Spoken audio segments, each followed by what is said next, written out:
You know, when people come to the science of mind, to religious science, they hear a lot of stuff that they never heard before, particularly not in any kind of a religious application. And one of the things that they find out right away is that we don't think that God is good. Oh, that's right. We do not describe God as good. We do not describe the devil as bad. In fact, we don't describe the devil at all. Because as Dr. Holmes said, there is no devil and God is love. All right? We say that God, the power of life, the creative force within and behind all life, is not good, but is transcendent. In other words, operates above and beyond all human perceptions of either good or bad. It is the creative power that fills your heart, fills your mind, operates through you, and what you do with it is either good or bad, depending upon what you call it. No matter what you do with it, that which is God remains to the heart pure and transcendent. You get it? All right. Now what we want to do is to rise up in our understanding to this power of a greater God that is transcendent of all human thought and all human experience, and bring this power to work in our lives and to learn how to direct it for good purpose, to let it serve us well. All right? So that's what we use spiritual mind treatment to do. Here is an example of spiritual mind treatment along those lines. I recognize that I live in a universe that is filled with God's goodness, God's wholeness, that the creative mind that is God indwells all life and is forever moving through all things to make all things new. This consciousness of God is my consciousness now. It indwells my being and operates through my mind and responds accurately to all of my belief, my desire, and my consciousness. I am established in this wonderful transcendent power of mind. Being established in it, I am co-creator with God of my universe. I am responsible for learning how to do my part because I know that the infinite mind of God within me already knows how to do its part. I give my full attention to the thoughts I think, to the desires I nurture, to the beliefs that I hold, being utterly sure that as I grow in my consciousness, the infinite power of God in me, as me, and through me, takes my consciousness and makes something wonderful out of it for me. I see myself then, above and beyond all things, as a perfect center of the divine activity of God, and I announce myself as a wide-open channel for the flow of His good, and I commit myself to attend to my business, the business of making my life, my mind first, a pure, clear, loving, prospering, wise, believing thing. Because as I do this, the transcendent power of God in this universe fills my thought and makes my life accordingly. I think very highly of myself. I think very clearly for myself. And I think very lovingly about the life I lead and all that is in it. When I think, I am powerful, and I am always thinking. By action of this treatment, I am establishing a greater idea of myself and a greater awe of God and a greater expectancy of the life to come. It is the truth. I accept it, and let it be so. And so it is. Now, the title of my talk today is Who Has Condemned You? And let's be perfectly clear as to what I mean by that. Who has condemned you? Now, according to my old dog-eared dictionary, to condemn means to judge guilty and to prescribe punishment. It doesn't mean to accuse, to dislike, to disagree, to disavow, to be ticked off at. It doesn't mean that. It means something very specific. It means to judge guilty and to prescribe punishment. So, who has condemned you? Who has judged you guilty? And who has laid this punishment upon you? Now, there are an awful lot of people among us who believe that they are guilty of some bad thing or another, and who carry that sense of guilt around like a cross on their backs all life long. They are so loaded with guilt that they can't help anybody else with their burden. And these same people are punishing themselves in various ways all life long too, in ways too subtle to really be called punishment, but in ways that are self-punishing nevertheless. They are going around all life long, for example, putting up with unsatisfactory jobs. that's punishment. Unsatisfactory people, that's punishment. Unsatisfactory relationships, that's punishment. They are playing host to every dreadful disease that comes down the pike, that's punishment, and contriving in an infinite variety of ways to make themselves victims in a life that seeks no victimization, that's punishment. And if they are doing these things, we must conclude that they are doing these things because one way or another they think they deserve to. All right. Now, if anyone who is listening to this talk suspects that he or she may be one of these people, my question is directed to you. Now, if you know you're not one of these people, my question is for your relatives. Right. Go home and ask them. But if you suspect it may be in some way for you, my question is directed at you, and the question is, who has condemned you? Who has found you guilty and won't let you off the hook? And who has determined that you deserve to be punished by a hard, empty, painful, limited, absurd life experience? And it is very, very important to come up with the right answer to this question, because whoever has the power to condemn you must also have the power to forgive you and absolve you. And when you realize that, it seems to me you ought to be very interested in just who that is. Right. Very interested in finding out who that is, who it is, and how to get on their good side. Yeah.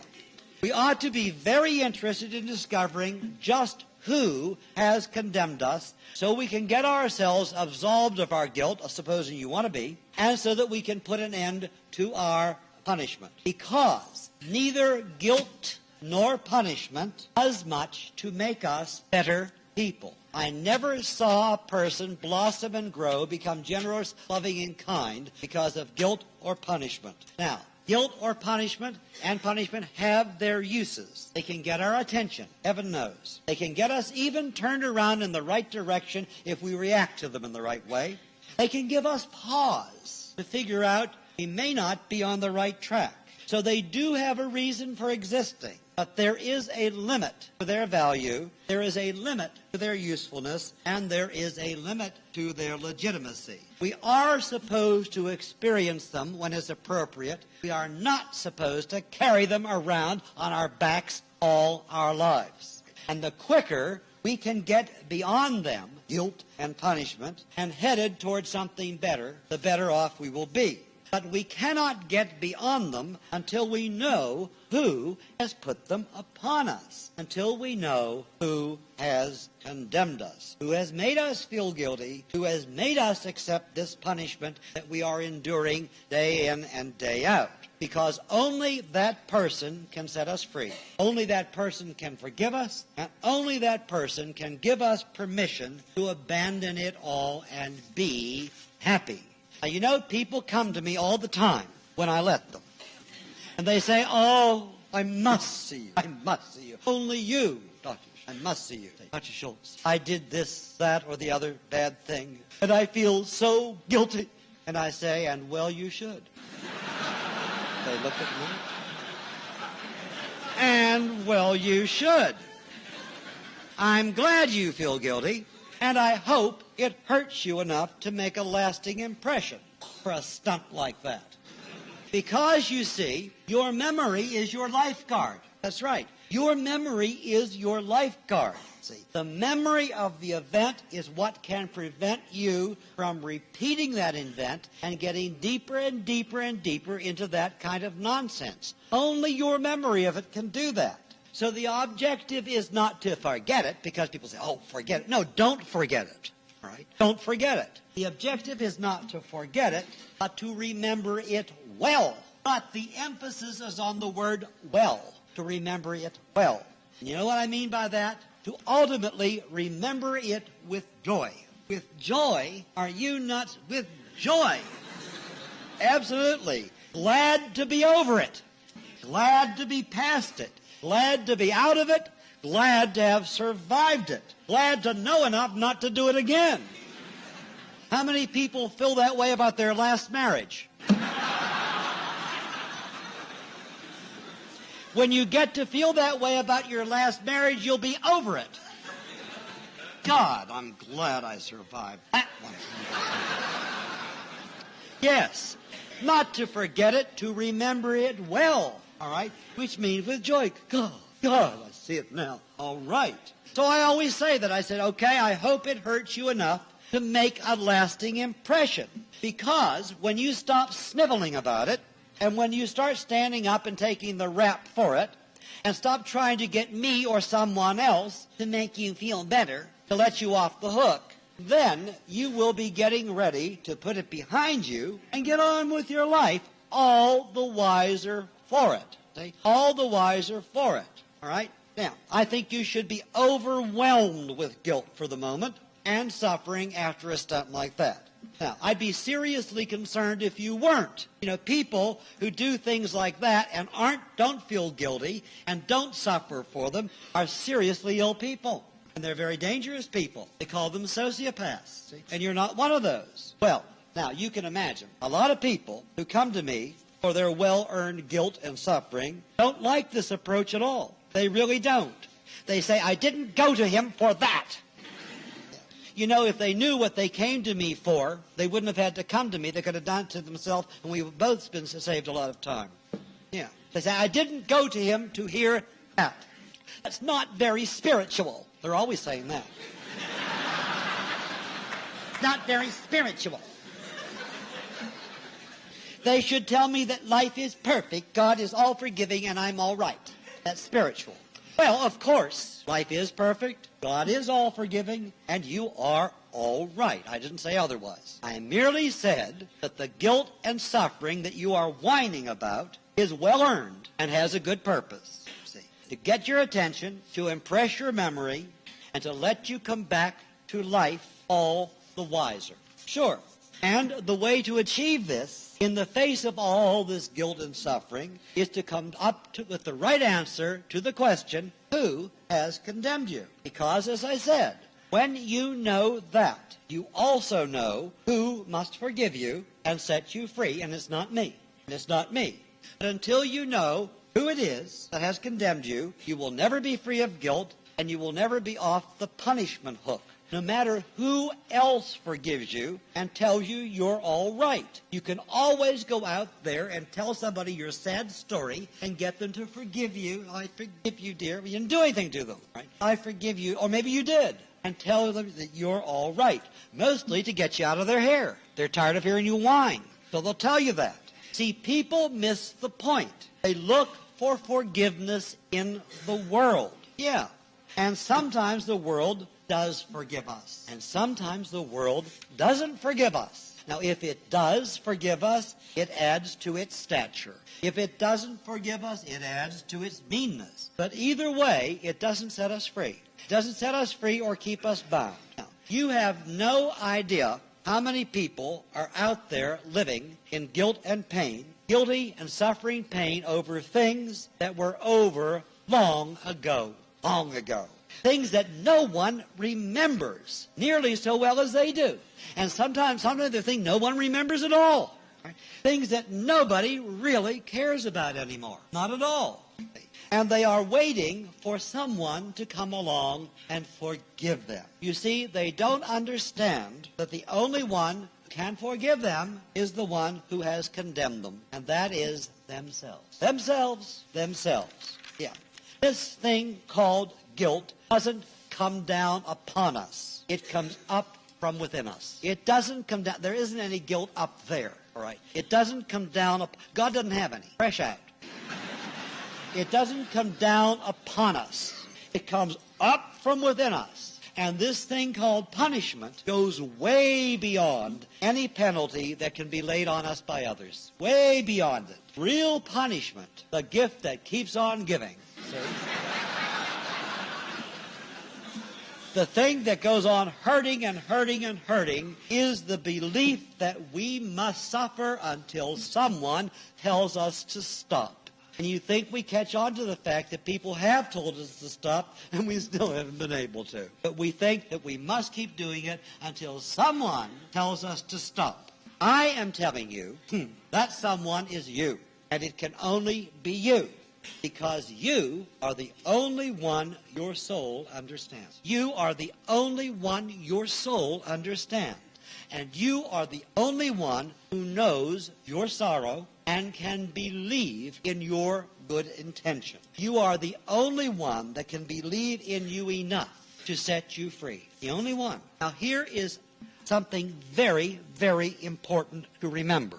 For as long as we remain condemned for our sins, for our faults, for our mistakes, or whatever you want to call them, for as long as we dwell in a consciousness of condemnation for all those things, we remain very likely to repeat them over and over and over again. True, true. For as long as we live in guilt and pain and shame and sorrow and fear and all those swell things, we are more likely to live from our weakness, because those are very debilitating things. And we are more likely to think without clarity, we are more likely to act in frustration, and we are more likely to make bad decisions. Because, and by the way, and all of these things lead us to make mistakes. And you know what? We tend to make the same mistakes we made before, because we are creatures of habit. Most people who go through life making mistakes aren't making different ones every day. It's the same one over and over and over again. Really, it's boring after a while. We tend to go according to old patterns, see. And I want to say to them sometimes, look, if you can't stop sinning, could you at least inject a little variety in it?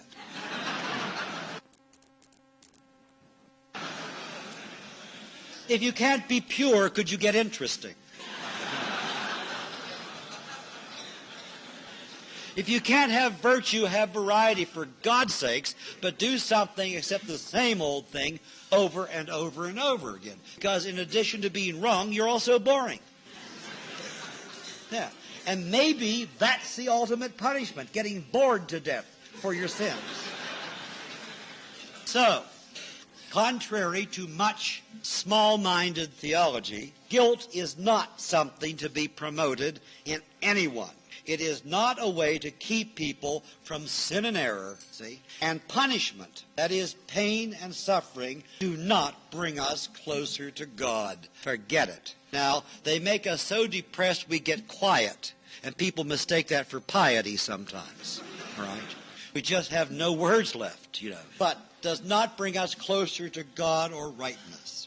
Now, here is the rule. Here is another of Shultz's axioms. A consciousness of condemnation is always a consciousness that compels repetition of the thing condemned. A consciousness of condemnation is always a consciousness that compels repetition of the thing condemned. And you are the only one who creates this consciousness in your life, and I am the only one who creates it in mine. And I have long experience of doing that, so I know what I'm talking about. And until you and I understand this, no power in heaven or on earth can set us free. No power in heaven or on earth can set us free until we understand this. Free of the suffering, free of the limitation, free of the guilt, free of all that punishment and stuff that goes along with it. Now, I want to explain all this further using a passage from the New Testament. And the passage I have chosen to use is the story about the woman taken in adultery. Actually, there are many passages in the Gospels of the New Testament I could use, because the ministry of Jesus is all about this. The ministry of Jesus, as reported in the Gospels, because we really don't know anything about it other than that, as reported in the Gospels, is chock full of illustrations of the healing of soul and body by the forgiveness of sin, the release from guilt, and the lifting of condemnation. That's what it's all about. And in none of those stories, by the way, is Jesus quoted as saying to anyone, I forgive you. None of them.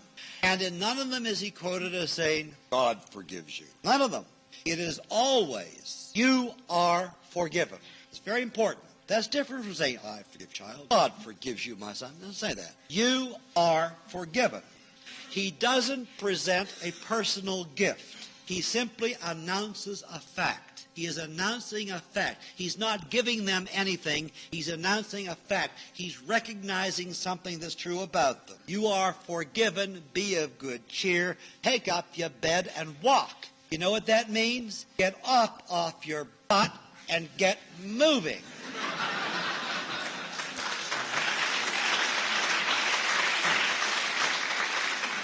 There's nothing holding you down. You're not weak. You're forgiven. Get up. Get out. So, anyhow, I could have chosen many passages, but I chose the woman taken in adultery because adultery is a great attention getter. That's right. It's everyone's favorite sin. That's right. It's the one we like to commit the best, and it's the one we like to condemn the most. You don't think it's everyone's favorite sin? What do you think the National Enquirer is about? If grand larceny was everybody's favorite sin, that's what it would be full of. It's not full of that. It's full of this. All right? Everyone's favorite sin. Now, actually, in New Testament days, adultery had a very precise meaning. It did not mean all sex out of wedlock. See? It didn't mean that. In fact, there is no commandment against any kind of sex between consenting adults per se. Is that good news?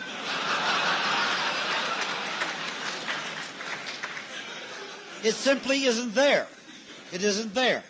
All right. Adultery meant specifically sex between two people if one or both of them were married to other people. That's what it's about. So if you're single, have fun. If you're married, you ask for it. You're the one that got the license. All right. Anyhow, so it had a very specific meaning. And furthermore, it was not a moral crime. That is, it wasn't considered a sin against God. It wasn't an important enough thing for Jehovah to get interested in. All right? It wasn't a cosmic thing. It was a social crime. All right?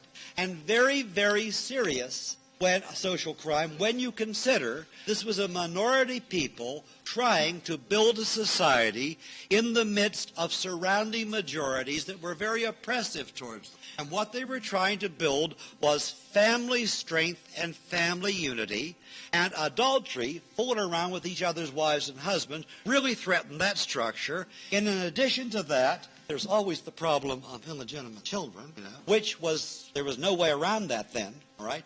And also the very real problem of epidemic disease. Because if a little bug got started then, it could wipe out a community. So a very serious thing for that reason. At any rate, as the story goes, they caught a woman creating adultery. Now we assume they caught a man too.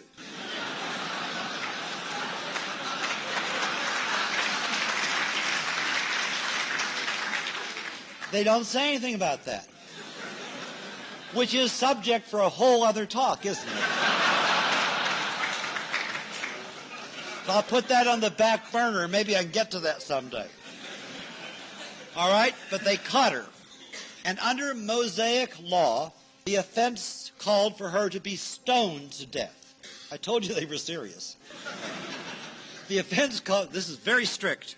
The offense called for her to be stoned to death. So a large crowd, probably full of all her ex-boyfriends, large crowd gathered to take part in this delightful piety. They were gathered. And along comes Jesus down the road, and they said, look who's coming. Let's test him. Let's see if he'll really uphold the Mosaic law.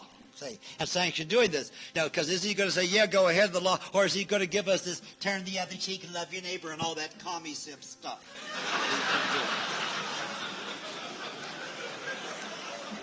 Soft on adultery. Yeah. Anyhow, let's test him. So they said, looky here, we got this woman taken in adultery. The law says this. What do you say? And he said that he who is without sin cast the first stone. Smart answer.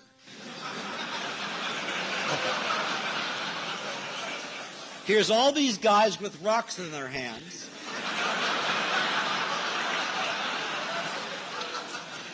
who was going to say in front of the other one, I'm without sin, you know? Because you know he would have been stoned. They said that. So they skulked and dropped their stones and slunk away, or slinked away, or slank away. So, now here they were, just the poor woman and Jesus, alone in silence. She didn't know what to say. What would you say after a thing like that? Thanks a bunch, you know, what do you say?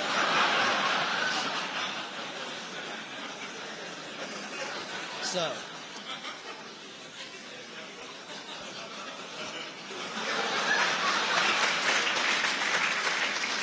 I'm going to stop this train of thought.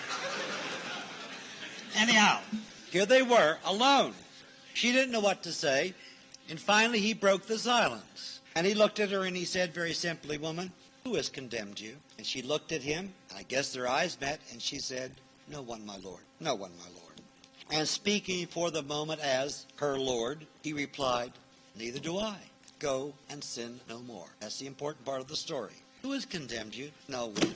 Neither do I. Go and sin no more. Now, we are to assume that since this story is recorded at all, it is the story of a healing, because they didn't write down the ones that didn't work. Who does? So,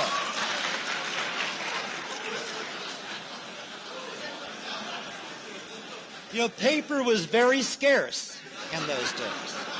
You couldn't go to the dime store and buy it like that. It was really hard. All right. So we assume that since it's recorded, that this is the story of healing, and that indeed the woman went her way and sinned no more. That is, she went her way and she found a way to live that did not place her in imminent daily danger of being stoned to death. That's a healing, wouldn't you say? Some of us could manage that. We'd be all right. So, it is the story of a healed life or a life made whole. But how was this achieved? And by whom? Okay. He asked her a question and began the process. The question was, who has condemned you? See? Not who has accused you, because her accusers were many. We all know about that, all the ex-boyfriends. Not who is mad at you, who disapproves of you, who is jealous of you, who is disgusted with you. It's not that. Who has condemned you? Who has caused you to be filled with this kind of guilt? Who has caused you to punish yourself by creating for yourself a life that is full of danger and suffering and shame? Who has brought you to this place where you are living this way, experiencing life this way, and being so unhappy and so much at the mercy of these galoots? Who's done that? See? All this contained and implied in the question, who has condemned you? And her reply was absolutely crucial to her healing. No one, my Lord. It was crucial to her healing because if she thought anyone else had condemned her to this place, she was never going to be able to get out of it. All right? He gave the right answer. No one, my Lord. It is a remarkable answer. It is an unusual answer. It is a healing answer. Now, she had many other answers she could have given that would have been sociologically acceptable. She could have said, I do these things because I come from an unhappy, deprived background and my mama didn't love me. Wrong answer. No healing. None. She should have said, because men are dreadful, dirty, chauvinistic pigs that pick on a poor girl like me. Wrong answer. No healing. She could have said, Joan Collins does it on Dynasty every week. And people love her, and just because I don't have a mansion to do it in, and have to do it outdoors, behind the bush. Wrong answer. No healing. None. No one, my Lord, is the only right answer to that question. That is the healing answer. No other person is cause to my conduct but me. No other person is cause to my guilt but me. No one other person is cause to my punishment but me. That is the healing answer. When we know who has condemned us, then we know who can set us free.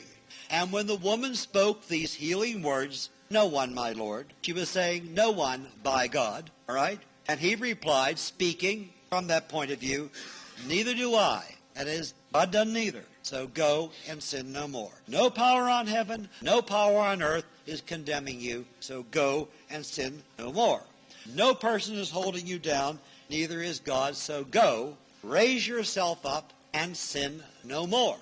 Now, all right. Now, the reason this lesson excites you, and it does because I can tell, I can see you. Right? The reason this lesson excites you is because something inside you knows that it is true. See? And it is that inner something that this wonderful teaching, healing ministry of ours wants to appeal to, wants to awaken, wants to get stirring, because that is the real you, the pure you, the powerful you, the you that knows better, the you that knows how. The you that is not burdened with fear, the you that is not weighed down with guilt, the you that has never been injured by any pain or any of that other stuff. See? There is a you that really does live beyond this, all problems and all limitations. See? This is the you that will make a new life, a better life, a greater life, see? A life that you can be proud of and all of us can enjoy. See? Now, I'll tell you something. There is no other teaching in this town whose sole aim, S-O-L-E, sole aim, is to appeal directly to the real and greater you, and that is in no way interested in the lesser you. That means the one that does dumb things, has done dumb things, does dumb things. In no way interested in it, but is entirely committed to the emergence in your life of the greater you, the better you, the healthier you, the happier you, the richer you see. And that is why this teaching and this church deserves your attention. It deserves your attention, your participation, your study, your support of all kinds, including financial, by the way. Can't let that pass, right?